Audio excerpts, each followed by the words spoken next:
ಒಂಥರ ಅನ್ಸುತ್ತೆ, ಆ ಕಾಲಕ್ಕೆ ಕೆಂಪೇಗೌಡರು ಅಷ್ಟು ದೂರದೃಷ್ಟಿ ಇದ್ರ, ಎಲ್ಲರನ್ನೂ ಜೊತೆಗೆ ಕರ್ಕೊಂಡು ಹೋಗುವಂಥ ಅವರ ಒಂದು ವ್ಯಕ್ತಿತ್ವ ಇತ್ತ.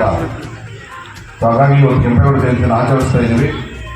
ಕೆಂಪೇಗೌಡರ ಈ ಸಂದರ್ಭದಲ್ಲಿ ಅವ್ರು ಏನು ಜೀವನದಲ್ಲಿ ಅಳವಡಿಸ್ಕೊಂಡಿದ್ರು, ಅವಾಗ ಆ ಒಂದು ನೀತಿ ನಿಯಮಗಳನ್ನು ನಾವು ಕೂಡ ಮೈಗೂಡಿಸ್ಕೊಂಡ್ರೆ ಒಂದು ಸಮಾಜಕ್ಕೆ ಮಾದರಿ ಆಗ್ಬೋದು, ಯುವಕರು ಮಾದರಿ ಆಗ್ಬೋದು ಅಂತ ಹೇಳ್ತಾ 27ನೇ ತಾರೀಕು ಕೋಲಾರ ಒಕ್ಕಲಿಗರ ಸಂಘ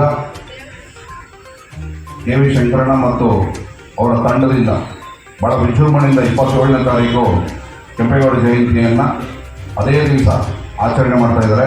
ಇವತ್ತು ಯಾರ್ಯಾರು ಬಂದಿದ್ರು ಇಲ್ಲಿ ಎಲ್ಲರೂ ಬಂದು ಅವರ ಕೈನ ಬಲಪಡಿಸಬೇಕು. ಮತ್ತು ಈ ಸಂದರ್ಭದಲ್ಲಿ ಭಾಳ ಜನ ಗೊತ್ತಿದೆಯೋ ಗೊತ್ತಿಲ್ಲ, ಶಂಕರಣ್ಣವರ ನೇತೃತ್ವದಲ್ಲಿ ಕೋಲಾರದಲ್ಲಿ ಒಂದು ಕೆಂಪೇಗೌಡ ಮಾಲ್ ಅಂತ ಕನ್ಸ್ಟ್ರಕ್ಷನ್ ನಡೀತಾ ಇದೆ. ಭಾಳ ದೊಡ್ಡ ಮಾಲ್, ಮೋಸ್ಟ್ಲಿ ಕೋಲಾರ ಇತಿಹಾಸದಲ್ಲಿ ಯಾವುದಾದ್ರು ಒಂದು ಸಮಾಜದ ಅಷ್ಟು ಬಿಲ್ಡಿಂಗ್ ನಡೀತಾ ಇದೆ 1 ಎಕರಲ್ಲಿ ಅಂದರೆ ಭಾಳಷ್ಟು ದೊಡ್ಡ ಒಂದು ಮಾಲ್ ಕನ್ಸ್ಟ್ರಕ್ಷನ್ ನಡೀತಾ ಇದೆ. ಭಾಳ ಕಷ್ಟಪಡ್ತಾ ಇದ್ದಾರೆ ಅವರು. ಒಂದೇ ₹1 ಅಕೌಂಟಲ್ಲಿ ಇಲ್ಲದೆ ಧೈರ್ಯ ಮಾಡಿ ಅಡಿಪಾಯ ಹಾಕಿ ಇವತ್ತು 1 ಫ್ಲೋರ್ ಬಂದಿದೆ. ಭಾಳ ಚೆನ್ನಾಗಿ ಬರ್ತಾ ಇದೆ.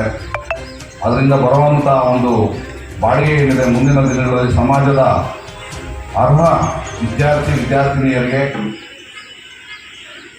ಸ್ಕಾಲರ್ಶಿಪ್ ಇರ್ಬೋದು, ಫೀಸ್ ಇರ್ಬೋದು, IAS IPS ಮಾಡೋದಕ್ಕೆ ಅವರಿಗೆ ಫೀಸ್ ಇರ್ಬೋದು, ಬೆಂಗಳೂರು, ಡೆಲ್ಲಿ ಮತ್ತು ಹೈದರಾಬಾದ್ನಲ್ಲಿ ಹೋಗಿ ಓದೋವಂಥ ಯಾರನ್ನ ಮಕ್ಕಳಿಗೆ ಧನ ಸಹಾಯ ಮಾಡೋದು, ಅದೆಲ್ಲದಕ್ಕೂ ಬಳಸುವಂಥ ಒಂದು ಅವರ ಉದ್ದೇಶ ಇಟ್ಕೊಂಡಿದ್ದಾರೆ.